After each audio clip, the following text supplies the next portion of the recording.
बिस्मिल्लाहिर्रहमानिर्रहीम अस्सलाम वालेकुम डियर स्टूडेंट्स। आज के हमारे इस लेक्चर में हमने यूनिट 1 9 क्लास फिजिक्स का फिजिकल क्वांटिटीज एंड मेजरमेंट वाले चैप्टर में हमने एक नया टॉपिक सीखना है। हमारे पास मेजरिंग इंस्ट्रूमेंट क्या होता है, किस वजह से इस्तेमाल होता है और इसके फ़ायदे क्या है, इसको हमने आसान अल्फाज में सीखना है और समझना है। यहाँ पर मैंने आपके आसानी के लिए इंग्लिश में इंट्रोडक्शन लिख लिया, या आप इसको डेफिनेशन समझ सकते हैं कि मेजरिंग इंस्ट्रूमेंट क्या होता है। अगर इस लफ्ज़ को हम दो हिस्सों में तकसीम कर दें तो यहाँ इस लफ्ज़ में भी हम समझ सकते हैं। बाहर आगे जाके हम इसको एग्जाम्पल के ज़रिए और उर्दू में आसान अल्फाज के ज़रिए इसको सीखेंगे। मेजरिंग किसे कहते हैं? पैमाइश को कहते हैं, नाप तोल को कहते हैं। इंस्ट्रूमेंट किसे कहते हैं? उस चीज़ को कहते हैं जिससे हम नाप तोल करते हैं। फॉर एग्ज़ाम्पल, अगर हम फ्रूट या सब्ज़ी की दुकान में जाए, फ्रूट या सब्ज़ी हमें वज़न के हिसाब से मिलता है। वजन करने के लिए तराजू इस्तेमाल होता है। वो तराजू क्या है? मेजरिंग इंस्ट्रूमेंट है। हम दर्जी के पास जाते हैं, दर्जी हमारे कपड़े सीने के लिए हमारा नाप लेता है। नाप के लिए दर्जी पीते का इस्तेमाल करता है। वो पीता क्या हुआ? हमारे पास मेजरिंग इंस्ट्रूमेंट है। हम अपनी कॉपी में मैथमेटिक्स में या फिजिक्स में हम लाइंस लगाने के लिए स्केल का इस्तेमाल करते हैं। ये स्केल हमारे पास क्या है? मेजरिंग इंस्ट्रूमेंट है। ठीक है, तो आपने बेसिक सा कॉन्सेप्ट सीख लिया, मेजरिंग इंस्ट्रूमेंट क्या होता है। अगर हम फिजिक्स को कोई दूसरा नाम दे तो उसे हम क्या कहेंगे? नाप तोल का साइंस। इंग्लिश में क्या कहेंगे? Science of measurements. ये हम अगर फिजिक्स को दूसरा नाम दे तो फिजिक्स में इतना ज्यादा नाप तोल होता है, मेजरिंग्स होती है। और ये जो मेजरिंग होगी ये बिल्कुल एक्यूरेट होनी चाहिए, बिल्कुल सही होनी चाहिए। फिजिक्स में, मैथमेटिक्स में अगर ज़रा सी भी वैल्यू में चेंजेस आ गए, एक पॉइंट इधर से उधर हो गया, तो आपका आंसर, आपकी वैल्यू क्या हो जाएगी? ख़राब हो जाएगी। आप जो एक्सपेरिमेंट कर रहे हैं वो बिल्कुल ठीक नहीं आएगा। तो साइंटिस्ट के लिए परेशानी है, स्टूडेंट्स के लिए, इंजीनियर्स के लिए। तो इस वजह से फिजिक्स में जो नाप तोल होगी वो बिल्कुल एक्यूरेट होगी, बिल्कुल ठीक होनी चाहिए। फिर से यहां पर मेजरिंग इंस्ट्रूमेंट क्या होता है? मेजरिंग इंस्ट्रूमेंट हर उस डिवाइस को कहते हैं जिससे हम नाप तोल करते हैं। एग्जाम्पल, हमने तराजू का लिया, तराजू हमारे पास क्या है? मेजरिंग इंस्ट्रूमेंट है। हमने कहा स्केल, जो छोटा सा स्केल है, हमने कहा ये क्या है? मेजरिंग इंस्ट्रूमेंट है। व्हाइट बोर्ड के लिए मैं बड़ा सा स्केल इस्तेमाल करता हूं, क्या है ये? हमारे पास मेजरिंग इंस्ट्रूमेंट है। सेम इसी तरह दर्जी के पास जाते हैं, हमारे कपड़े सीने के लिए नाप लेता है, वो पीता जो होता है मेजरिंग इंस्ट्रूमेंट है। टाइम को अगर हम नापते हैं तो टाइम को हम क्या करते हैं? स्टॉप वॉच के जरिए नापते हैं। स्टॉप वॉच क्या है? हमारे पास मेजरिंग इंस्ट्रूमेंट है।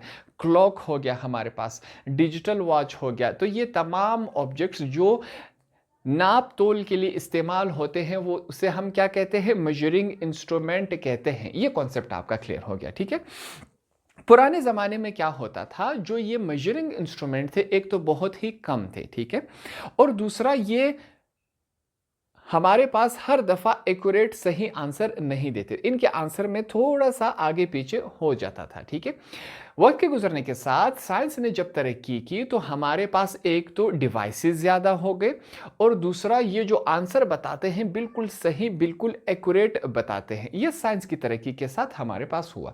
अब एग्जाम्पल से सीखेंगे कि हमारे पास ये जो इंस्ट्रूमेंट है ज़्यादा कैसे हो गए। देखिए, पुराने ज़माने में लेंथ को, लंबाई को नापने के लिए हमारे पास एक ही या दो चीज़ें होती थी, ऑब्जेक्ट्स होती थी, इंस्ट्रूमेंट होते थे जिससे हम लंबाई नापते थे। अब हमारे पास इंस्ट्रूमेंट काफ़ी ज़्यादा हो गए। जैसे कि मैंने आपको एग्जांपल दी, अगर हमने कॉपी में किसी भी लंबाई को नापना हो तो उसके लिए हम ये छोटा सा स्केल इस्तेमाल करते हैं।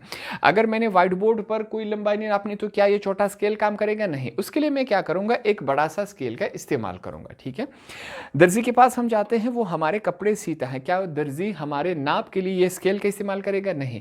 वो एक पीते का इस्तेमाल करेगा जो 10 से 12 फीट तक होता है। अगर हम आगे चले जाए, अगर हमने क्या करना हो, किसी भी घर की पैमाइश, किसी की ज़मीन की पैमाइश करनी हो, तो क्या वो दर्जी वाले पीते से हो सकता है जो 10 से 12 फीट होता है? नहीं। उसके लिए बहुत लंबे पीते इस्तेमाल होते हैं जिसे हम क्या कहते हैं? वो 200 फीट, 500 फीट, 1000 फीट तक होता है। तो क्या हुआ? साइंस की तरक्की के साथ हमारे पास ये जो इंस्ट्रूमेंट्स हैं वो काफ़ी ज़्यादा हो गए। हर ऑब्जेक्ट्स के लिए ये हमारे पास इंस्ट्रूमेंट क्या हो गए? ज़्यादा हो गए। इनको हम बारी बारी करके पढ़ेंगे, इनको आसान अल्फाज में सीखेंगे और समझेंगे।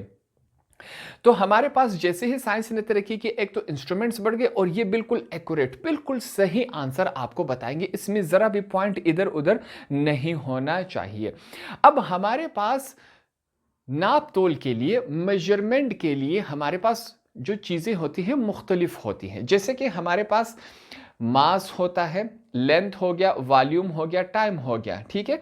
इन तमाम को नापने के लिए हमारे पास अलग अलग ऑब्जेक्ट्स है, अलग अलग इंस्ट्रूमेंट्स है। तो हम हर एक को पढ़ेंगे कि इसका फायदा क्या है, ये किस चीज के लिए इस्तेमाल होता है, इससे हम किस चीज की नाप तोल करते हैं, ठीक है। तो यहां पर आपकी आसानी के लिए मैंने क्या किया है, मुख्तलिफ जो हमारे पास क्या है मेजरमेंट्स हैं उनको मैंने अलग कर दिया। जैसे कि लेंथ को, लंबाई को नापने के लिए हमारे पास क्या है, मैंने लिखे हैं यहां पर 4 इंस्ट्रूमेंट हम इस्तेमाल करेंगे। वॉल्यूम को फाइंड आउट करने के लिए, नापने के लिए हम 3 इंस्ट्रूमेंट फाइंड आउट करते हैं। मास, किसी भी चीज के वजन को फाइंड आउट करने के लिए हम 3 इंस्ट्रूमेंट का इस्तेमाल करते हैं। टाइम को मालूम करने के लिए, नापने के लिए, पैमाइश करने के लिए हम 3 इंस्ट्रूमेंट का इस्तेमाल करते हैं। हर एक को अलग अलग पढ़ेंगे, ठीक है। जैसे कि हमारे पास सबसे पहले क्या है, मेजरमेंट ऑफ लेंथ, लंबाई को नापने के लिए हम 4 इंस्ट्रूमेंट का इस्तेमाल करते हैं। जैसे कि मीटर रूल हो गया, मेजरिंग टेप हो गया, वर्नायर कैलिपर हो गया, माइक्रोमीटर, स्क्रू गेज जिसे कहते हैं, इसका इस्तेमाल हो गया। तो हम क्या करेंगे, यहां पर तमाम के तमाम नहीं पढ़ेंगे, कुछ को ही जो हमारे पास सेलेक्टेड वंस हैं, यहां पर हम उनको आसान अल्फाज में पढ़ेंगे और सीखेंगे। यहां तक आप स्क्रीनशॉट ले सकते हैं। तो सबसे पहले हम क्या करेंगे, लेंथ के बारे में सीखेंगे। लेंथ को, लंबाई को, डिस्टेंस को, फासले को हम किन किन ऑब्जेक्ट से हम नाप सकते हैं, उनकी मेजरमेंट कर सकते हैं। तो यहां पर सबसे पहले हमने क्या लिखा है, मेजरमेंट ऑफ लेंथ। हमने अपनी किताब में लिखा है कि आपके बुक में है 4 तरीकों से हम लेंथ को नाप सकते हैं। तो पहला तरीका हमारे पास क्या है, मीटर रूल। यहां पर हम समझेंगे मीटर रूल को। अगर मैं आपके लिए आसान कर दूं, जो आपके पास स्केल होता है, जो आपके पास फुट्टा होता है, इसे हम क्या कहते हैं, मीटर रूल कहते हैं। अब इसको समझने के बाद आपके दिमाग में आ गया है कि मीटर रूल क्या होता है, हम किस वजह से इसको इस्तेमाल करते हैं। यहां पर हमारे पास क्या है, metre rule. The metre rule is used to measure the length of an object और distance between 2 points. Metre rule, जो आपका फुट्टा होता है, जो हमारे पास मुख्तलिफ साइजेस में आता है, वो क्या होता है, किसी भी ऑब्जेक्ट को नापने के लिए इस्तेमाल होता है। फॉर एग्जांपल मैं कहता हूँ ये मार्कर को मैंने नापना है, तो मैं इस फुट्टे की मदद से इसको नाप लेता हूँ, ठीक है। या फिर 2 पॉइंट्स, पॉइंट ए और पॉइंट बी। फॉर एग्जाम्पल मैं कहता हूँ ये यहां से लेकर यहां तक मैंने इन दोनों पॉइंट्स का लेंथ, फासला मालूम करना है, तो मैं इस स्केल की मदद से, इस मीटर रूल की मदद से इसकी पैमाइश कर सकता हूं। तो ये इस वजह से इस्तेमाल होता है। अच्छा, ये जो हमारे पास मीटर रूल होता है, ये कहते हैं, इसको छोटे वाले को भी, ये आपके एग्जाम्पल के लिए है। हमारे पास जो मीटर रूल होता है वो इतना होता है, ठीक है। कितना होगा इसका फासला, 1 मीटर का बना हुआ होता है। 1 मीटर में कितने सेंटीमीटर होते हैं, 100 सेंटीमीटर्स होते हैं। अब ये जो आपका छोटा सा जो स्केल है, इसके ऊपर कितने आते हैं, ज्यादा से ज्यादा 10 सेंटीमीटर, 15 सेंटीमीटर, 20 सेंटीमीटर। कहता है ये जो मीटर रूल होगा वो कितना होगा, 1 मीटर का होगा। 1 मीटर में टोटल कितने सेंटीमीटर आते हैं, 100 सेंटीमीटर्स आते हैं। अब यहां पर मैंने आपके समझाने के लिए क्या बनाया है, एक फुट्टा बनाया है, एक मीटर रूल बनाया हुआ है। दूसरी बात यहां पर हम क्या कहेंगे कि ये जो मीटर रूल होता है प्लास्टिक से भी बना होता है, लकड़ी का भी बना होता है और स्टील का भी बना हुआ होता है। हमने सीखा किसके लिए इस्तेमाल होता है, किसी भी ऑब्जेक्ट को नापने के लिए इस्तेमाल होता है, या 2 पॉइंट्स के फासले को नापने के लिए इस्तेमाल होता है। यहां पर हमारे पास क्या होगा, क्या लिखा हुआ है, ये क्या है, सेंटीमीटर है। 1 सेंटीमीटर के अंदर 10 छोटी लाइंस लगी होती है। अगर आप अपने पास स्केल रखें, उसमें देखिए 0 से 1 तक जो है आपके पास 10 छोटी लाइंस है। ये जो छोटी लाइंस है, इसे क्या कहा जाता है, मिलीमीटर्स कहा जाता है। तो 1 सेंटीमीटर में कितने मिलीमीटर होते हैं, 10 मिलीमीटर होते हैं। तो यहां पर स्केल के बारे में हमने क्या सीखा कि ज्यादा से ज्यादा वो कितनी पैमाइश कर सकता है, 1 मीटर कर सकता है। कम से कम पैमाइश लेंथ को वो नाप सकता है, वो कितना होगा 1 मिलीमीटर तक वो पैमाइश कर सकता है। ये हमारे पास फुटे की ये दोनों बातें आपने याद रखनी है। वैसे तो 3 बातें हैं कि किसके लिए इस्तेमाल होता है, किसी भी ऑब्जेक्ट की पैमाइश के लिए या 2 पॉइंट्स के फासले के लिए इस्तेमाल होता है। ज्यादा से ज्यादा कितनी पैमाइश कर सकता है, 1 मीटर तक या 100 सेंटीमीटर तक पैमाइश कर सकता है। कम से कम कितनी पैमाइश कर सकता है, 1 मिलीमीटर तक ये पैमाइश कर सकता है। 0 से 1 तक 10 छोटी लाइंस है, इन 10 छोटी लाइंस को क्या कहेंगे, हर एक छोटी लाइन 1 मिलीमीटर है। तो 1 सेंटीमीटर में कितने मिलीमीटर है हमारे पास, 1 मिलीमीटर है। ये हमारे पास बेसिक सा कॉन्सेप्ट है मीटर रूल के बारे में। तो जो सेकंड इंस्ट्रूमेंट है हमारे पास किसी भी लेंथ को नापने के लिए, लंबाई को नापने के लिए, वो हमारे पास क्या है, मेजरिंग टेप है। यहां पर मैं इसको निशान लगा लेता हूं। अब हम क्या पढ़ रहे हैं, मेजरिंग टेप पढ़ रहे हैं। मेजरिंग टेप क्या होता है, अगर मैं आपको आसान अल्फाज, आम अल्फाज में समझा सकूं, जो हमारे पास पीता होता है जिसको हम पैमाइश के लिए इस्तेमाल करते हैं, उसे क्या कहते हैं, मेजरिंग टेप कहते हैं। अब आपका क्वेश्चन होना चाहिए, मीटर रूल तो भी पैमाइश के लिए इस्तेमाल होता था, तो अगर हमारे पास मीटर रूल है, फुट्टा है, तो हमें मेजरिंग टेप की क्या जरूरत है। यहां पर इस क्वेश्चन का ये जवाब है कि हमने उसमें लिखा था मीटर रूल में कि जो फुट्टा होता है ज्यादा से ज्यादा 1 मीटर तक हमारे पास पैमाइश को नाप सकता है। ये जो हमारे पास 1 मीटर से ज्यादा लंबाई हो जाएगी तो क्या हम उसको फुट्टे से नाप सकते हैं, नहीं। तो उसके लिए हम क्या इस्तेमाल करेंगे, मेजरिंग टेप इस्तेमाल करेंगे। तो आसान अल्फाज में हम सीखेंगे कि मेजरिंग टेप क्या होता है। मेजरिंग टेप जो होता है वो एक किस्म का फुट्टा होता है जो काफ़ी फ्लेक्सिबल होता है, लचकदार होता है, ठीक है। अब मेजरिंग टेप जो होता है लचकदार क्यों होता है, बाज़ औक़ात ये कपड़े से मिलकर बना होता है, बाज़ औक़ात ये प्लास्टिक से मिलकर बना होता है और बाज़ औक़ात ये स्टील से मिलकर बना होता है जिसे हम रोल कर सकते हैं, ठीक है। अब हमारे पास ये जो मेजरिंग टेप है किसके लिए इस्तेमाल होता है, किसी भी चीज़ को, ज़मीन को, आसमान, छत के लिए, किसी भी ऑब्जेक्ट के पैमाइश के लिए हम इस्तेमाल करते हैं जो 1 मीटर से ज़्यादा बड़ा होता है। अब यहाँ पर जो हमारे पास पीता होता है वो कम से कम कितना पैमाइश कर सकता है, वो 1 मिलीमीटर है। मीटर रूल कितना पैमाइश कर सकता है, कम से कम वो भी 1 मीटर है। जब ये भी 1 मिलीमीटर तक पैमाइश कर सकता है और मीटर रूल जो फुट्टा था वो भी 1 मिलीमीटर तक पैमाइश कर सकता है, तो इसकी ज़रूरत क्या थी, ज़रूरत इस वजह से आई कि जो फुट्टा है वो 1 मीटर, ज़्यादा से ज़्यादा 1 मीटर तक लंबाई को पैमाइश कर सकता है। ये जो हमारे पास मेजरिंग टेप है जिसे हम पीता कहते हैं वो 10 मीटर, 20 मीटर, 50 मीटर, 100 मीटर और आगे जाते जाए इसकी पैमाइश हमें करके दे सकता है। तो ये बात हो गई, ठीक है। सेम जिस तरह हमारे पास फुट्टे के ऊपर इस तरह बना होता है, यही पैमाइश लिखी होती है, सेम इसी तरह मेजरिंग टेप पर भी यही हमारे पास लिखा होता है। सेंटीमीटर्स में होता है, 0 से 1 तक ये हमारे पास क्या है, 1 सेंटीमीटर है। 1 सेंटीमीटर में टोटल कितने मिलीमीटर होते हैं, 10। ये जो 10 छोटी लाइंस है ये आपके पास मिलीमीटर्स है, जो बड़ी वाली है वो हमारे पास क्या है, सेंटीमीटर है। यहां पर मैं देख ले 0 के साथ मैंने क्या लिखा, सेंटीमीटर। ये जो छोटी 10 लाइन है वो क्या है हमारे पास, मिलीमीटर है।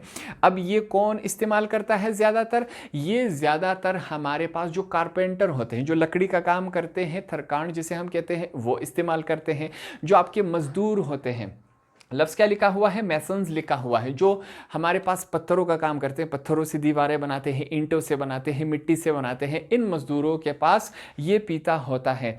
टेक्नीशियंस इनको इस्तेमाल करते हैं। बाज़ औक़ात आपने देखा होगा इंजीनियर्स किसी भी जगह की ज़मीन की सर्वे करने जाते हैं, पुल की सर्वे करने जाते हैं, रोड की सर्वे करने जाते हैं, तो ये जो पीता होता है ये इनके पास लाजमी होता है। इसी वजह से इट इज़ एसेंशियल टूल, ये बुनियादी टूल होता है इनके पास सर्वे करने के लिए, ये इनके पास लाजमी होता है। तो यहां पर हमने मेजरिंग टेप का पीते का कॉन्सेप्ट समझा कि पीता क्या होता है और क्यों हम इसे इस्तेमाल करते हैं। अगला जो हमारे पास इंस्ट्रूमेंट है वो क्या है, वर्नाइन कैलिपर। तीसरा जो हमारे पास यहाँ पर था, लेंथ को, लंबाई को नापने के लिए। यहाँ पर हम सीखेंगे कि वर्नाइन कैलिपर क्या होता है, इसका इस्तेमाल क्यों करना पड़ता है और किन चीज़ों के लिए ये इस्तेमाल होता है, इसके फायदे क्या हैं हमारे पास। जिस तरह हमने सीखा था इससे पहले कि हम फुट्टे का इस्तेमाल करते थे छोटे से फासले के लिए, छोटी सी चीज़ों की पैमाइश के लिए। फिर हमने उसके बाद पढ़ा कि हम पीते को, जिसे हम मेजरिंग टेप कहते हैं, उसका इस्तेमाल हमने किया क्योंकि वो थोड़े से बड़े फासले के लिए, बड़े ऑब्जेक्ट्स को नापने के लिए हम उसे इस्तेमाल करते थे। तो हमारे पास कुछ ऐसी चीज़ें आई जिसको हम ना ही फुट्टे से और ना ही पीते से उनकी पैमाइश कर सकते थे, तो हमारे लिए मुश्किलात आ गई। जैसे कि एग्जाम्पल के तौर पे मैं आपको सिखाता हूँ, कोई भी शीशा हो गया, उस शीशे की मोटाई को हम ना ही पीते से नाप सकते हैं और ना ही हम फुट्टे से नाप सकते हैं। हमारे पास एक्यूरेट आंसर नहीं आएगा, बिल्कुल ठीक ठीक आंसर हमारे पास नहीं आएगा। हम क्या कर, जो हमारे पास कॉइन होता है, सिक्का होता है, इसका डायमीटर हम पीते से या फुट्टे से इसको हम नाप नहीं सकते। डायमीटर क्या होता है, फॉर एग्जांपल ये हमारे पास क्या है, सर्कल है। कॉइन जो होता है वो हमारे पास क्या होता है, सिक्का, वो गोल होता है। डायमीटर किसे कहते हैं, ये सर्कल का क्या है, सेंटर है।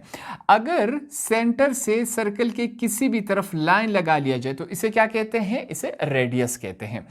अगर ये लाइन दोनों तरफ लगा लिए जाए, मतलब सर्कल के एक एंड से लाइन स्टार्ट करे और वो सर्कल के सेंटर में से गुजरे और सर्कल के दूसरे हिस्से को टच करे, तो इसे क्या कहते हैं, डायमीटर कहते हैं। तो हमारे पास ये जो सिक्का होता है, इसका डायमीटर हम ना ही पीते से और ना ही फुट्टे से इसको नाप सकते थे। आपके पास जो पाइप होता है, पाइप का अंदर वाला हिस्सा खाली होता है, गोल होता है, इसको हम पीते से या फुट्टे से इसको नाप नहीं सकते। तो हमारे लिए मुश्किलात आ रही थी। तो क्या हुआ, साइंटिस्ट बैठ गए और इस मसले के हल की तलाश में लग गए। हमारे पास 1631 में, तारीख में बात कर रहा हूं, 1631 में फ्रांस के एक साइंसदान थे जिनका नाम क्या था हमारे पास, पायर वर्नायर। हमारे पास 1580 में पैदा हो गए, 1637 में उनकी डेथ हो गई। तो 1631 में इन्होंने इस मसले का हल निकाल लिया। इन्होंने क्या इजाद कर लिया, वर्नायर कैलिपर। ठीक है, ये उन्हीं के नाम पे है। उनका नाम क्या था, पायर वर्नायर। तो ये जो ऑब्जेक्ट, जो इंस्ट्रूमेंट उन्होंने ईजाद की, तो वो अपने नाम पर लिख लिया। साइंटिस्ट अक्सर इसी तरह करते हैं, कोई भी चीज़ जब वो ईजाद करते हैं तो उसमें अपना नाम लाजमी लगा लेते हैं। तो हमारे पास 1631 में पायर वर्नायर ने इस मसले का हल निकाल लिया। इन्होंने वर्नायर कैलिपर बना लिया, जिसकी मदद से हम ऐसे चीज़ों की पैमाइश कर सकते हैं जो कि ना ही फुट्टा कर सकता है और ना ही पीता कर सकता है। तो वर्नायर कैलिपर यहां से स्टार्ट हुआ। वर्नायर कैलिपर का हम इस्तेमाल कहां करते हैं, जो छोटी चीजें होती हैं जिनको हम ना ही पीते से और ना ही फुट्टे से नाप सकते हैं, उनकी पैमाइश कर सकते हैं, उनकी पैमाइश के लिए हम वर्नायर कैलिपर का इस्तेमाल करते हैं। ठीक है, वर्नायर कैलिपर किसी भी चीज की मोटाई के लिए, उसका डायमीटर को फाइंड आउट करने के लिए हम इस्तेमाल करते हैं। यह वर्नायर कैलिपर है। और जो वर्नायर कैलिपर होता है वो बिल्कुल एक्यूरेट आंसर हमें देता है, बिल्कुल सही हमें बता देता है कि ये इसकी मोटाई इतनी है, इसका डायमीटर इतना है, बिल्कुल एक्यूरेट आंसर हमें देता है। अब वर्नायर कैलिपर, हमने अगर फुट्टे की एग्जांपल हमने कहा था कि आपके जो स्केल होता है, जो फुट्टा होता है, इसमें सेंटीमीटर लिखा हुआ है। 0 से 1 तक क्या है, 1 सेंटीमीटर है। 0 से 1 तक अगर आप चेक करें तो आपके पास 10 छोटी लाइंस है, जिसे हम क्या कहते हैं, मिलीमीटर कहते हैं। हमने कहा था जो फुट्टा होता है, जो आपका पीता होता है, वो कम से कम पैमाइश कितना करता है, वो 1 मिलीमीटर तक पैमाइश कर सकता है। यहां पर जो वर्नायर कैलिपर है वो कहता है कि वर्नायर कैलिपर 0.1 मिलीमीटर तक पैमाइश कर सकता है। अब 0.1 मिलीमीटर और 1 मिलीमीटर में काफी फर्क है। जिस तरह हमने कहा कि 0 से 1 तक अगर हम चेक करें 10 छोटी लाइंस है, एक छोटी लाइन को 1 मिलीमीटर कहते हैं। उसी 1 मिलीमीटर को अगर हम 10 और हिस्सों में तकसीम कर दे, तब जाके हमारे पास क्या आता है, 0.1 मिलीमीटर आ जाता है, जो हम काफ़ी मुश्किल से इस फुट्टे से और ना ही पीते से हम उसकी पैमाइश कर सकते हैं। क्या इस्तेमाल होगा हमारे पास? वर्नाइल कैलिपर। यहाँ पर आपसे एमसीक्यूज में शॉर्ट क्वेश्चन में पूछा जा सकता है कि वर्नाइल कैलिपर कम से कम पैमाइश कितनी कर सकता है? 0.1 मिलीमीटर, जिसे हम 1/10 एक 10वीं का एक हिस्सा मिलीमीटर हम इसे कह सकते हैं। ये बातें आपने क्लियर कर ली। वर्नाइल कैलिपर छोटी सी पैमाइश के लिए हम इसे इस्तेमाल करते हैं। कम से कम वो कितनी पैमाइश कर सकता है? 0.1 मिलीमीटर। ये बात आपने लाजमी याद रखनी। अब ये जो वर्नाइल कैलिपर होता है, इसका इस्तेमाल कहाँ होता है? ज़्यादातर इसका जो इस्तेमाल होता है वो हमारे पास लेबॉर्ट्रीज में इस्तेमाल होता है और इंडस्ट्रियल में इस्तेमाल होता है। इसका ज़्यादातर इस्तेमाल यहाँ पर होता है क्योंकि ये बहुत ही एक्यूरेट, सही हमें हमारे पास पैमाइश करके देता है। ये तमाम बातें हमने किसके बारे में सीख ली? वर्नाइल कैलिपर के बारे में सीख ली। अब जो हमारे पास सिक्का होता है, इसकी जो मोटाई होती है कि ये कितना मोटा है, किसके जरिए हम इसकी पैमाइश कर सकते हैं? हम वर्नाइल कैलिपर के जरिए इसकी पैमाइश कर सकते हैं। कोई भी शीशा हो गया, उस शीशे की मोटाई को हम नाप सकते हैं किसके जरिए? हम वर्नाइल कैलिपर्स के जरिए उसकी मोटाई को नाप सकते हैं। कोई भी हमारे पास सिक्का हो गया, इसके डायमीटर को हम नाप सकते हैं वर्नाइल कैलिपर के जरिए। हमारे पास जो पाइप होता है, पाइप के जो अंदर वाला हिस्सा होता है, इसकी हम पैमाइश कर सकते हैं किसके जरिए? वर्नाइल कैलिपर के जरिए हम इसकी पैमाइश कर सकते हैं। 2 से 3 मोटी बातें हैं, आपने इसके बारे में याद रखना है कि वर्नाइल कैलिपर जो है वो छोटे से पैमाइश के लिए इस्तेमाल होता है। कम से कम पैमाइश कितनी कर सकता है? 0.1 मिलीमीटर पैमाइश वो कर सकता है। कहाँ इस्तेमाल होता है? ज़्यादातर इंडस्ट्रीज में और लेबॉर्ट्रीज में वर्नाइल कैलिपर का इस्तेमाल होता है। बिल्कुल एक्यूरेट हमें वो क्या देता है? हमें आंसर्स देता है, पैमाइश करके दे देता है। वर्नाइल कैलिपर वहाँ काम करता है जहाँ पर हमारे पास फुट्टा और पीता दोनों काम ना करे, वहाँ पर हम वर्नाइल कैलिपर का इस्तेमाल करते हैं। एग्जाम्पल्स यहाँ पर हमने लिखी कि कहाँ कहाँ वर्नाइल कैलिपर को हम इस्तेमाल कर सकते हैं। लेंथ को नापने के लिए हमारे पास जो आखिरी इंस्ट्रूमेंट है वो क्या है? Micrometer, screw gauge. इसको यहाँ पर सीखते हैं कि ये हमारे पास क्या होता है, कहाँ इस्तेमाल होता है और इसके फायदे क्या हैं। माइक्रोमीटर, स्क्रू गेज को हम क्या करते हैं? हमारे पास जो छोटी लेंथ होते हैं, छोटे ऑब्जेक्ट्स होते हैं, इनकी पैमाइश के लिए हम माइक्रोमीटर, स्क्रू गेज इस्तेमाल करेंगे। अब आपका क्वेश्चन होना चाहिए कि हम तो वर्नाइल कैलिपर से भी छोटी डिस्टेंसेस, छोटे लेंथ और छोटे ऑब्जेक्ट्स को हम नाप सकते थे, तो हमारे पास माइक्रोमीटर, स्क्रू गेज का क्या फायदा हुआ? इसको हम क्यों इस्तेमाल कर रहे हैं? अब जो चीजें वर्नाइल कैलिपर उसका लेंथ फाइंड आउट नहीं कर सकता, उनसे भी जो छोटी छोटी चीजें होती हैं, उनके लिए हम माइक्रोमीटर, स्क्रू गेज का इस्तेमाल करते हैं। बहुत ही ज़्यादा छोटी लेंथ, डायमीटर, डिस्टेंसेस को नापने के लिए हम माइक्रोमीटर, स्क्रू गेज का इस्तेमाल करते हैं। अब ऐसी कौन सी चीज़ें हैं, कौन से इतने स्मॉल डिस्टेंसेस है? एग्जाम्पल के तौर पे अगर मैं आपको समझा सकूं, इंसान का जो एक बाल होता है, इसको भी हम नाप सकते हैं। किसकी मदद से? माइक्रोमीटर, स्क्रू गेज की मदद से हम नाप सकते हैं। आपका कॉपी का जो एक पेज है, इसकी मोटाई को भी हम नाप सकते हैं। किसकी मदद से? स्क्रू गेज की मदद से हम नाप सकते हैं। आपके पास जो वायर होता है, वायर को बहुत सारे वायर्स आपस में लिपटे होते हैं। एक जो वायर, उसका एक वाला हिस्सा आप निकाल ले, इसकी मोटाई भी आप नाप सकते हैं। किसकी मदद से? माइक्रोमीटर, स्क्रू गेज की मदद से। तो हमने क्या सीखा? ऐसे ऑब्जेक्ट्स, ऐसी छोटी चीज़ें जिनको वर्नाइल कैलिपर भी उनकी पैमाइश नहीं कर सकता, उनके लिए हम माइक्रोमीटर, स्क्रू गेज का इस्तेमाल करते हैं। एग्जाम्पल के तौर पे हमने सीखा, जिस तरह इंसान का एक बाल हो गया, आपकी नोटबुक का एक सफ़ा हो गया, हमारे पास वायर को भी हम क्या कर सकते हैं? इतनी छोटी चीज़ों की भी हम पैमाइश कर सकते हैं, उनका लेंथ मालूम कर सकते हैं। तो ये हमारे पास माइक्रोमीटर, स्क्रू गेज होता है। अब यहां पर अगर वर्नाइल कैलिपर और माइक्रोमीटर की बात करें, तो माइक्रोमीटर जो होता है वो वर्नाइल कैलिपर से ज़्यादा एक्यूरेट, ज़्यादा सही आंसर्स हमें बताता है, ज़्यादा सही पैमाइश करके देता है। ये बात हमने यहां पर लिखी है। 2 डेफिनेशंस यहां पर मैंने लिखे हैं। माइक्रोमीटर, स्क्रू गेज के जोन से भी आपको आसान लगे वो यहां पर आप लिख सकते हैं। बेसिक कॉन्सेप्ट मैंने आपको उर्दू में बता दिया कि माइक्रोमीटर, स्क्रू गेज क्या होता है। एक ऐसा इंस्ट्रूमेंट, एक ऐसा ऐसा आला जो बहुत ही निहायत ही छोटी चीज़ों को पैमाइश करके दे सके, जिसे हम क्या कहते हैं, माइक्रोमीटर स्क्रू गेज कहते हैं।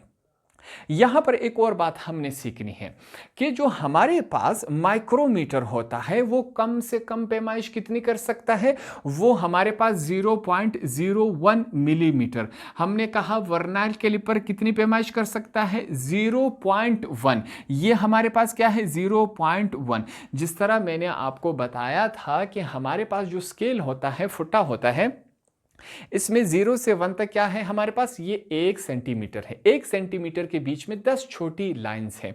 वो जो एक छोटी लाइन है उसको अगर हम 100 हिस्सों में तकसीम कर सके, जो आम आंख से भी नजर नहीं आएगी, जिसके लिए हमें माइक्रोस्कोप का इस्तेमाल करना पड़ेगा, उस 100 हिस्से तक ये हमारे पास क्या कर सकता है, पैमाइश कर सकता है। वो जो एक छोटी सी लाइन है, अगर उसको हम 100 हिस्सों में तकसीम कर दे तब भी वो जाकर क्या कर सकता है, इसकी पैमाइश कर सकता है। तो ये बात आपने याद रखनी है कि वर्नाइल कैलिपर 0.1 मिलीमीटर तक क्या कर सकता है, पैमाइश कर सकता है, और जो माइक्रोमीटर स्क्रू गेज है वो हमारे पास 0.01 मिलीमीटर तक हमारे पास पैमाइश कर सकता है। ये ऑब्जेक्टिव्स में, शॉर्ट क्वेश्चन में ये अक्सर आते रहते हैं, ये क्वेश्चन आपसे पूछा जा सकता है।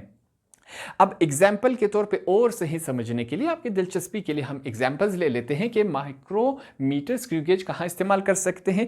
इंसान के बाल की पैमाइश के लिए, उसको नापने के लिए हम क्या कर सकते हैं, माइक्रोमीटर स्क्रू गेज का इस्तेमाल करेंगे।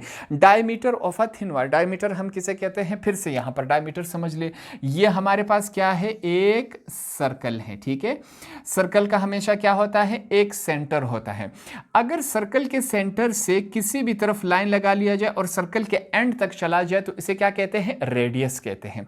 अगर यही लेंथ दोनों तरफ गुजर जाए, सर्कल के एक एंड से लाइन शुरू हो और सर्कल के सेंटर में से गुजरे, सर्कल की दूसरी तरफ चला जाए, तो इसे क्या कहते हैं, डायामीटर कहते हैं।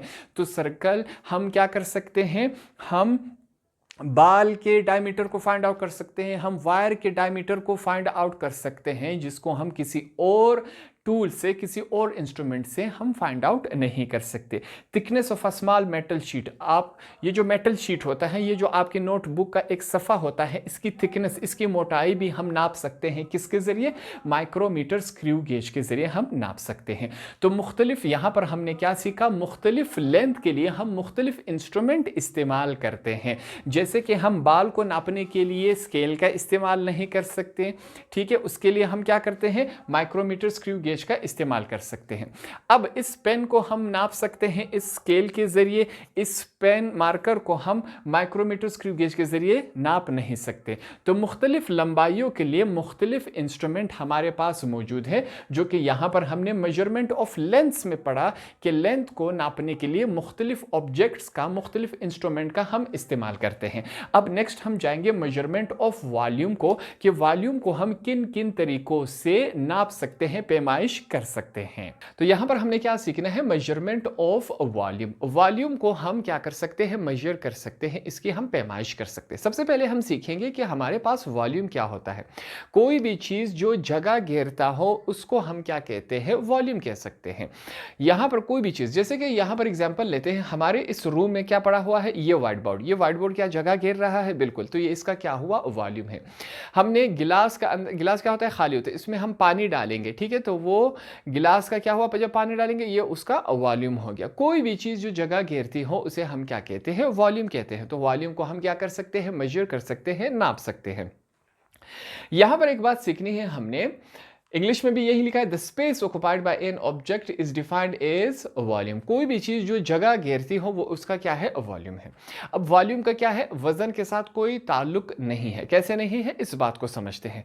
हमने दो ऑब्जेक्ट्स लेनी है, दो चीजें लेनी है, दोनों का वजन क्या होना चाहिए, सेम। 1 kg हम लेंगे, 1 kg हमने लोहा लिया जो कि इतना होगा, और 1 kg हमने कॉटन लेना है जो कि इतना होगा। तो यहां पर हमने क्या बात सीखी, दोनों का वजन सेम है, मगर जगह, लोहा इतना घेर रहा है और कॉटन हमारे पास इतना जगह घेर रहा है। तो हमने क्या बात सीखी कि जो वॉल्यूम का दारोमदार है वो वजन के साथ उसका कोई ताल्लुक नहीं होता। यह बात आपने याद रखनी है। अब मुख्तलिफ ऑब्जेक्ट्स का हम क्या कर सकते हैं, वॉल्यूम निकाल सकते हैं कि ये चीज़ कितनी जगह घेर रहा है। ये हम साइंस में, फिजिक्स में हम कर सकते हैं, ठीक है, मुख्तलिफ फार्मूले के जरिए। ये जो हमारे पास वॉल्यूम को फाइंड आउट करने का, ये कहाँ ज़्यादातर इस्तेमाल होता है? हमारे पास लेबॉर्ट्रीज में इस्तेमाल होता है, इंडस्ट्रीज में, फैक्ट्रीज में ये क्या होता है, इस्तेमाल होता है कि इस चीज़ का हम वॉल्यूम फाइंड आउट कर सके कि कितनी जगह घेर रहा है। वॉल्यूम का हमारे पास ऐसा यूनिट क्या होता है, मीटर क्यूब होता है। और सबसे कम पैमाइश वॉल्यूम में हम क्या कर सकते हैं, क्यूबिक मीटर में या क्यूबिक डेसीमीटर में सबसे कम जाके हम इसकी वॉल्यूम को फाइंड आउट कर सकते हैं। यहां पर ये बात हमने सीखनी। अच्छा, ये जो हमारे पास वॉल्यूम होता है, जो ऑब्जेक्ट्स होती हैं वो दो किस्म की होती है, एक होता है रेगुलर, एक होता है इरेगुलर। अब रेगुलर और इरेगुलर में क्या फ़र्क है, यहाँ पर हम सीखेंगे। जैसे कि हमने यहाँ पर लिखा है the volume of regular shaped solid. जो सॉलिड्स होते हैं, जैसे कि ये मार्कर क्या है, सॉलिड है। ये हमारे पास व्हाइट बोर्ड क्या है, सॉलिड है। ये कुर्सी क्या है, सॉलिड है, ठीक है, ठोस चीज़ें हैं। हम सॉलिड का भी वॉल्यूम फाइंड आउट कर सकते हैं, हम लिक्विड का भी वॉल्यूम फाइंड आउट कर सकते हैं। दोनों तरीके यहाँ पर हमने आसान अल्फाज में सीखने हैं। कहता है अगर हम the volume of regular shaped solid, हमारे पास जो रेगुलर शेप सॉलिड होते हैं इनका हम क्या फाइंड आउट कर सकते हैं, सॉलिड, इनका हम वॉल्यूम फाइंड आउट कर सकते हैं। कौन से हमारे पास रेगुलर शेप है, क्यूब शेप हो गया, पैरालेलोपेपाइड हो गया, स्फेयर, सिलेंडर, कोन, ईटीसी वगैरह can be calculated using the respective formula. जैसे कि हमारे पास इस दुनिया में कुछ चीज़ें इस शक्ल की होती हैं, कुछ इस शक्ल की होती है, कुछ गोल होती है, कुछ सिलेंडर में होती है, कुछ क्यूब में होती है, वगैरह वगैरह, मुख्तलिफ शक्ल में हमारे पास ऑब्जेक्ट्स मौजूद होती हैं। अब इनके हम वॉल्यूम फाइंड आउट कर सकते हैं, इनके अपने अपने फार्मूले हैं, उन फार्मूले के ज़रिए हम क्या कर सकते हैं, इनके वॉल्यूम फाइंड आउट कर सकते हैं।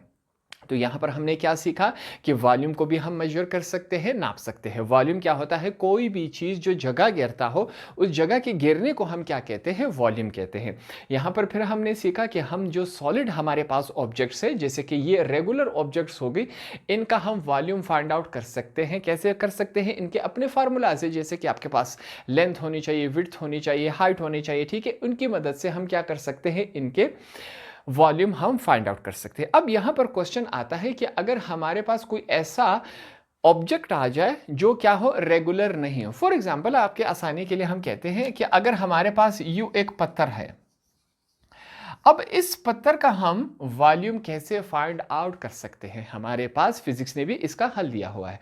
ये जो रेगुलर हमारे पास शेप है इनका, तो हम वॉल्यूम फार्मूले के जरिए फाइंड आउट कर लेंगे।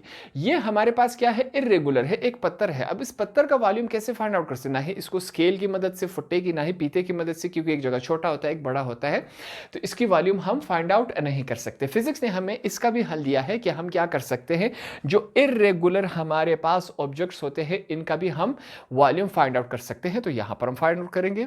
तो अब यहां पर measuring volume of an irregular shaped solid objects, हमने क्या करना है, यहां पर जो इरेगुलर ऑब्जेक्ट्स होते हैं इनका हमने वॉल्यूम फाइंड आउट करना है। रेगुलर क्या होता है, यहां पर इससे पहले जो मैंने डायग्राम्स बनाए थे वो हमारे पास क्या है, रेगुलर शेप है। इरेगुलर क्या हुआ, जिसको हम पीते से, फुट्टे से, किसी भी तरीके से नाप नहीं सकते। अब फॉर एग्जांपल हमारे पास ये एक पत्थर है, अब इसमें लेंथ है, लंबाई है, चौड़ाई है, कुछ भी हमारे पास नहीं आ रहा है। तो इसको नापने के लिए हमने ये तरीका अपनाना होता है। तो हम रेगुलर ऑब्जेक्ट्स की भी हम वॉल्यूम फाइंड आउट कर सकते हैं, और जो इरेगुलर हो गया, जैसे कि ये पत्थर हो गया, इसको भी हम, इसकी वॉल्यूम को हम फाइंड आउट कर सकते हैं। वॉल्यूम क्या था कि वो कितनी जगह घेर रहा है। उसके लिए हमने क्या करना है, यहां पर दो सिलेंडर्स हमने लेने हैं, ठीक है। सिलेंडर इस तरह पड़े होंगे, इसमें हमने क्या भरना है, पानी भर देना है। फॉर एग्जांपल यहां पर हम कहते हैं कि इस सिलेंडर में हमने 40 तक, यहां पर क्या है 40 ml हम कहते हैं, ये सिलेंडर्स होते हैं, इस पर ये निशान लगाए होते हैं। जितना पानी आप भरेंगे उतना आपको अंदाजा हो जाएगा कि इसमें हमने कितना पानी भर लिया। तो मैं कहता हूं कि हमने यहां तक इसमें क्या कर दिया, पानी भर दिया, ठीक है। इस सिलेंडर में हमने पानी भर दिया और इसको हमने नोट कर लिया। यहां पर हम कहते हैं, ये जो फार्मूला है, इस फार्मूले के जरिए हमने इसको सीखना है। हम कहते हैं कि यहां पर हमने क्या करना है, 40 लिख लेना है। पानी कहां तक है, हमारे पास 40 है, इसको हम क्या कहेंगे, V1 का हमने नाम दिया। ये हमारे पास क्या है, V2 है। अब नेक्स्ट स्टेप में हमने क्या करना है, ये वाला जो पत्थर है अब हमने उठा के इसमें रख देना है, ठीक है। ये जो दूसरा सिलेंडर मैंने यहां पर बनाया हुआ है, अब मैं बार बार एक ही काम नहीं कर सकता, ठीक है। मैंने अपने डायग्राम की आसानी के लिए वही सिलेंडर है, ठीक है। ये पत्थर उठाया, अब हमने इसमें डाल दिया, ठीक है। जैसे ही हमने पत्थर इस सिलेंडर में डाल दिया, जो पानी है वो थोड़ा सा ऊपर आ जाएगा। फॉर एग्जाम्पल यहाँ पर मैं क्या कहता हूँ कि ये जो पत्थर था, हमने पत्थर को इस सिलेंडर में डाल दिया। पानी पहले किस लेवल पे था? 40 के लेवल पे था। अब पानी का लेवल क्या बढ़ जाएगा? यहाँ तक बढ़ जाएगा, 60 तक आ गया पानी का लेवल, ठीक है। क्यों बढ़ा? क्योंकि हमने इसमें पत्थर डाल दिया। पानी के सिलेंडर के अंदर अगर हम पत्थर डालेंगे तो इसका लेवल ऊपर हो जाएगा। कहाँ तक चला गया? यहाँ पर हम कहते हैं कि 60 तक चला गया फॉर एग्जाम्पल, ठीक है। अब यहाँ पर हमने क्या करना है, इसका वॉल्यूम फाइंड आउट कर लिया। कैसे कर लिया? यहाँ पर चेक करें, हम लिखेंगे V इज इक्वल टू 60 में से 40 निकल गए तो हमारे पास क्या रह गया? 20 मीटर क्यूब क्या है? इस पत्थर का वॉल्यूम है। तो जो जो बातें मैंने यहाँ पर आपको बताई वो तमाम यहाँ पर लिखी हुई है। सिंपल सी बात है, किसी भी इर्रेगुलर ऑब्जेक्ट का हमारे पास किसी भी मुख्तलिफ शक्ल का हो जो कि इर्रेगुलर हो, उसको हम इस तरीके से उसका वॉल्यूम फाइंड आउट कर सकते हैं। एक हमारे पास कंटेनर में, सिलेंडर में पानी डाल देंगे, फिर वही ऑब्जेक्ट उठा के उसमें डाल देंगे तो पानी का लेवल हाई हो जाएगा। जो पहला लेवल हमने नोट किया था उससे दूसरा लेवल हमने माइनस करवा देना है। सिंपली हमारे पास क्या आ जाएगा? इर्रेगुलर ऑब्जेक्ट का हमारे पास क्या आ जाएगा? वॉल्यूम आ जाएगा। मेजरमेंट ऑफ वॉल्यूम में अब हमने क्या सीखना है? मेजरिंग सिलेंडर क्या होता है। तमाम बातें यहां पर मैंने इंग्लिश में लिखी हुई है, ठीक है। इसको मैं आपके लिए क्या करता हूं, आसान अल्फाज में आपको समझा देता हूं ताकि ये तमाम बातें आपको समझ आ सके, ठीक है। मैं आसान अल्फाज में उर्दू में आपको समझा देता हूं कि मेजरिंग सिलेंडर क्या होता है। आपकी दिलचस्पी के लिए, आपके आसानी के लिए यहां पर मैंने डायग्राम बना दिया। ये हमारे पास क्या है? मेजरिंग सिलेंडर है और ये हमारे पास क्या है? बीकर है। अब मेजरिंग सिलेंडर हमारे पास कहाँ इस्तेमाल होता है, क्यों इस्तेमाल होता है, इसके फायदे क्या होते हैं, ठीक है। तमाम बातें यहाँ पर हम पढ़ेंगे। सबसे पहले हम जानेंगे कि मेजरिंग सिलेंडर क्या होता है। मेजरिंग सिलेंडर हमारे पास इस किस्म का होता है। ये प्लास्टिक या शीशे, ग्लास से मिलकर बना होता है और ट्रांसपेरेंट होता है। ट्रांसपेरेंट से मुराद क्या है कि इसके आर पार हम देख सकते हैं। अब इसको ट्रांसपेरेंट क्यों बनाया गया है? क्योंकि हम मेजरिंग सिलेंडर में किसी भी लिक्विड को क्या करते हैं? नाप तोल इसकी करते हैं, उसकी हम वॉल्यूम को फाइंड आउट करते हैं कि ये कितना जगह घेर रहा है। इस वजह से इसको हमने ट्रांसपेरेंट बनाया कि जैसे हम इसमें लिक्विड डाल सके ताकि हम इसको देख सके लिक्विड कहां तक आया। तो किसी भी लिक्विड के वॉल्यूम को फाइंड आउट करने के लिए हमारे पास मेजरिंग सिलेंडर बेहतरीन एक टूल है, एक आला है। इसके जरिए हम बिल्कुल आसानी से नाप सकते हैं। तो ये हमारे पास क्या हुआ? मेजरिंग सिलेंडर हुआ। हमने कहा ये प्लास्टिक से, ग्लास से मिलकर बना है। ये हमारे पास क्या है? ट्रांसपेरेंट है। आगे इसमें क्या है? यहां पर इसमें एक स्केल बना हुआ है, फुट्टा बना हुआ है। किस किस्म का? वर्टिकल बना हुआ है। वर्टिकल इस तरह को कहते हैं, हॉरिजॉन्टल हमारे पास इस किस्म को कहते हैं। यहां पर जो स्केल है वो हमारे पास वर्टिकल बना हुआ है। स्केल क्यों बना है? जैसे ही हम इसमें कोई भी लिक्विड डालेंगे, फॉर एग्जांपल हमने इसमें लिक्विड डाला, कहाँ तक आया? यहाँ तक आया। अब हमें कैसे पता चलेगा कि ये कितना है? 50 ml है। कैसे पता चला?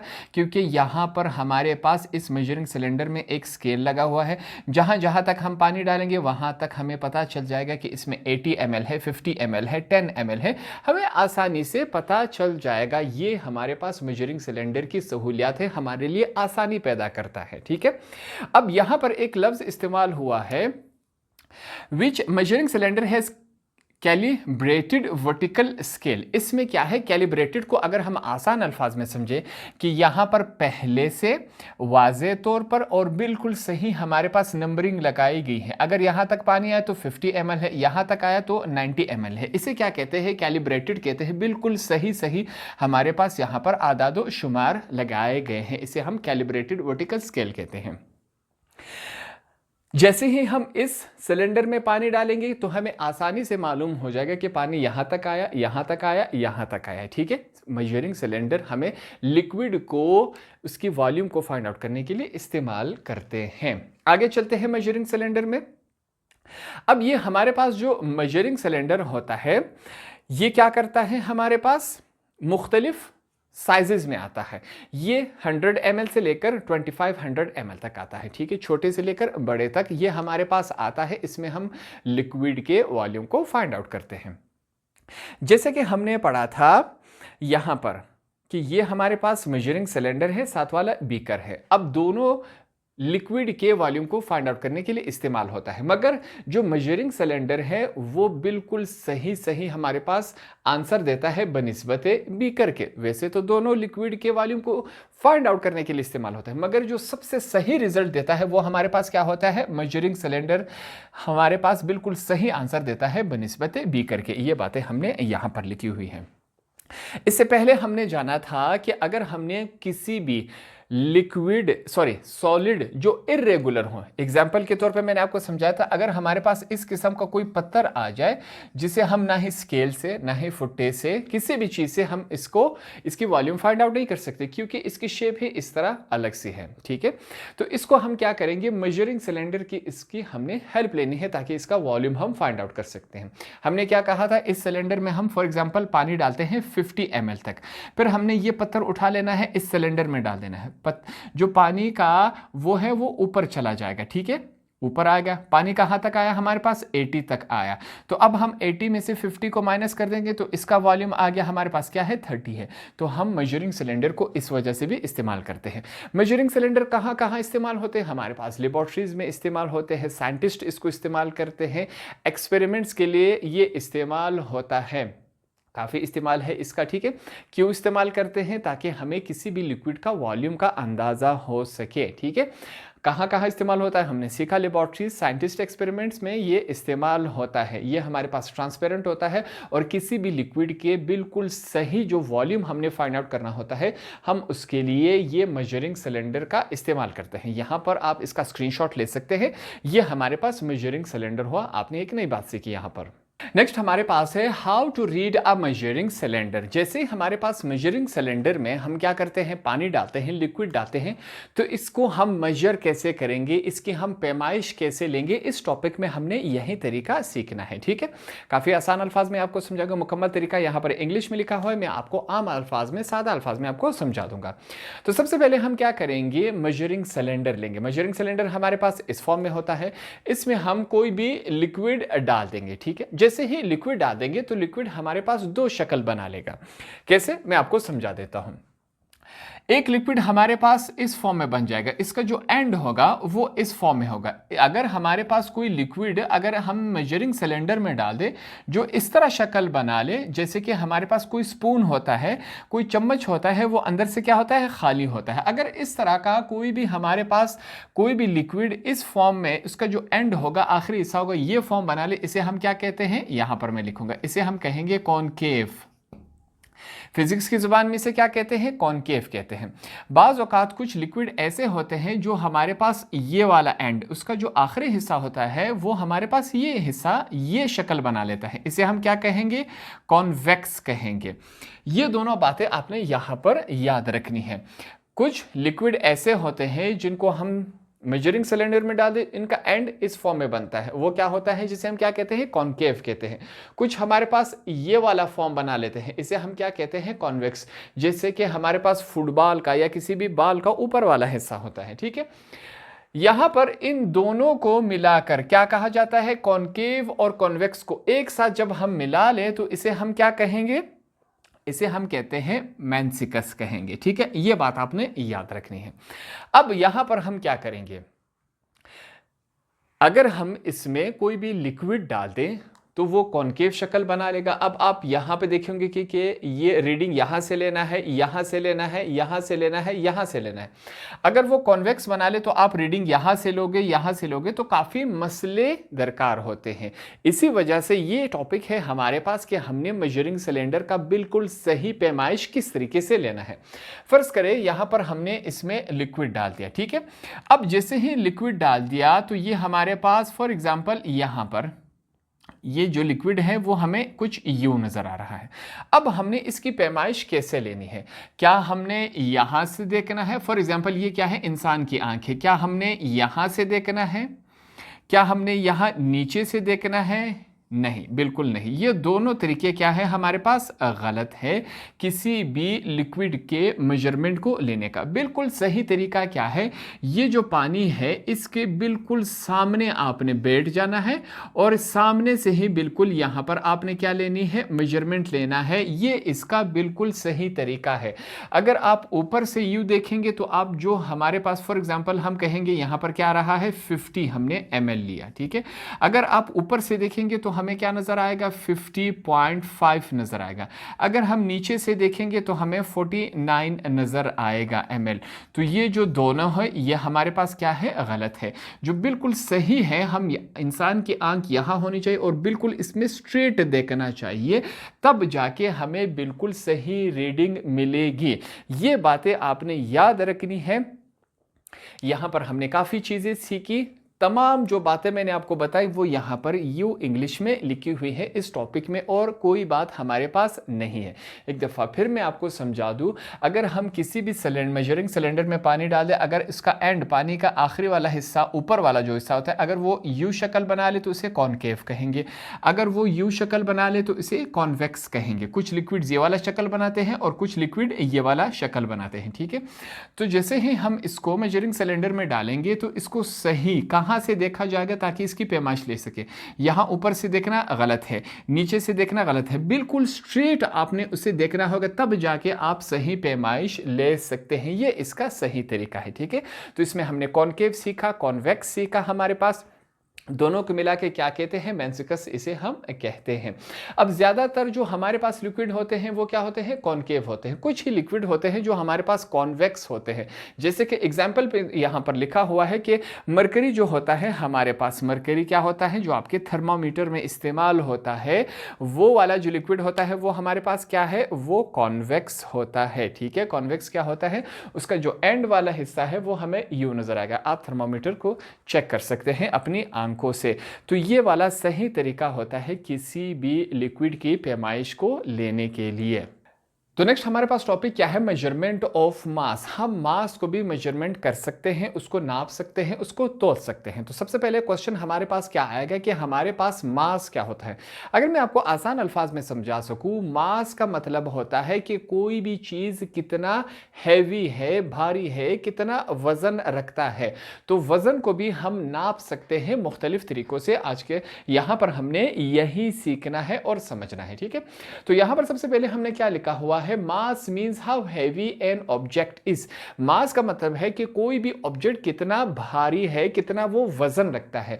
वजन क्यों रखता है, is because of the matter inside, क्योंकि उसके अंदर क्या होता है, मैटर होता है। मैटर क्या होता है, आसान अल्फाज में हम समझ सके, कोई भी चीज जो जगह घेरता हो और वजन रखता हो उसे हम क्या कहते हैं, मैटर कहते हैं। आगे चलते हैं, it shows the amount of matter in something, ठीक है। अब मास में हम क्या मेजरमेंट कर सकते हैं कि वो कितना वजन रखता है, सिंपल सी बात है। अब यहां पर किसी भी ऑब्जेक्ट का जो मास होता है वो कभी भी चेंज नहीं होता। अगर वही मास किसी भी ऑब्जेक्ट का जमीन पे होगा, सेम वही मास उसका मून पे भी होगा। ऐसा नहीं होता कि फासले से उसका जो मास होगा वो हमारे पास उसमें कोई तब्दीली नहीं आएगी। अब यहां पर हम मास को, वजन को किस चीज से पैमाइश उसकी कर सकते हैं। सिंपल सी बात है, आम बात है। हम किसी भी चीज का वजन तराजू से उसको तोल सकते हैं कि कोई ऑब्जेक्ट कितना वजन रखता है। तो सबसे पहले हम क्या कहेंगे, फिजिकल बैलेंस, जिसे हम आम अल्फाज में क्या कहते हैं, तराजू कहते हैं। तराजू के जरिए हम किसी भी ऑब्जेक्ट का वजन मालूम कर सकते हैं। ये सिंपल सी बात है। इस टॉपिक में हमारे पास कोई कंफ्यूजन वाली बात नहीं है, ठीक है। अच्छा, फिजिकल बैलेंस हमारे पास ये एक इंस्ट्रूमेंट है जिससे हम क्या कर सकते हैं, किसी भी ऑब्जेक्ट का वजन मालूम कर सकते हैं। वो ऑब्जेक्ट कोई भी हो सकता है, फ्रूट हो सकता है, आपके पास वेजिटेबल्स हो सकते हैं, आपके पास सॉलिड हो सकता है, आपके पास पत्थर हो सकता है, आपके पास कोई भी चीज हो, उसको हम तराजू के जरिए, सिंपल सी बात है, उसका हम वजन मालूम कर सकते हैं। कैसे होता है, ये जो तमाम बातें लिखी हुई है इसको अगर हम आसान अल्फाज में समझ सके, फिजिकल बैलेंस में फॉर एग्जाम्पल यहां पर हम क्या करेंगे, 1 केजी हमने क्या डाल दिया, यहां पर 1 केजी हमने गोश्त रख दिया, ठीक है। अब इसको कैसे नापेंगे, हमारे पास आपने शॉप्स में देखा होगा 1 केजी का हमारे पास इस तरह गोल एक लोहे का बना होगा और उसके ऊपर क्या लिखा होता है 1 kg पहले से लिखा होता है। अब पूरी दुनिया में सेम यही जो लोहे का वजन होता है पूरी दुनिया में, इसी का मतलब क्या होगा 1 kg। ठीक है, ये जो फिजिकल बैलेंस होगा, इस तरफ हमने क्या रखा 1 किलो गोश्त रखा। अब इसको हम पैमाइश के लिए क्या करेंगे, यही जो जिसे आम अल्फाज में हम क्या कहते हैं वट्टा कहते हैं। ठीक है, ये आपके पास रेडी में भी मिलेगा, शॉप्स में भी मिलेगा, परचून की दुकानों में, सब्जियों की दुकानों में ये आपको बिल्कुल मिलेगा, आपने देखा होगा, लाजमी देखा होगा। तो ये उठा के हमने यहां पर पुटअप कर दिया। ठीक है, ये जो हमारे पास 1 किलो का वजन होता है, ठीक है, लोहे का बना हुआ, वो हमने यहां पर डाल दिया। अब ये जो सुई है यहां पर जो आपको नजर आ रही है, ये बिल्कुल आके 0 पे अटक जाएगी। ठीक है, 0 पे जैसे ही आ जाएगा, इसका मतलब क्या हुआ कि ये जो गोश्त है वो 1 किलो के बराबर है और ये तराजू बिल्कुल 0 पे आके लग जाएगा। ये सिंपल सी बात है, किसी भी ऑब्जेक्ट का वजन हम फाइंड आउट कर सकते हैं इस टॉपिक में, और हमारे पास कोई चीज नहीं। जिस तरह हम मुख्तलिफ ऑब्जेक्ट को मेजर कर सकते हैं, उसकी नाप तोल कर सकते हैं, सेम उसी तरह हम मास को भी क्या कर सकते हैं, उसको तोल सकते हैं। किसके जरिए तोल सकते हैं, हम उसको तराजू के जरिए, जिसे आम अल्फाज में हम तराजू कहते हैं, उसके जरिए हम तोल सकते हैं। अब ये जो तराजू होता है मुख्तलिफ किस्मों में, जैसे जैसे साइंस ने तरक्की की, अब हमारे पास डिजिटल तराजू भी आ गए हैं। मुख्तलिफ शॉप्स में आपने देखा होगा, एक सिंपल सा फ्लैट सर्विस होता है, सरफेस होता है, ठीक है, एक ट्रे नुमा एक चीज होती है, उसके नीचे मशीन लगा होता है। उस मशीन में जैसे ही आप कोई भी ऑब्जेक्ट डालते, वो आपको डिजिटल नंबर से उसका वजन बता देगा कि इसका वजन हमारे पास 1 kg है, 2 kg है, 3 kg है, ठीक है, ½ kg है।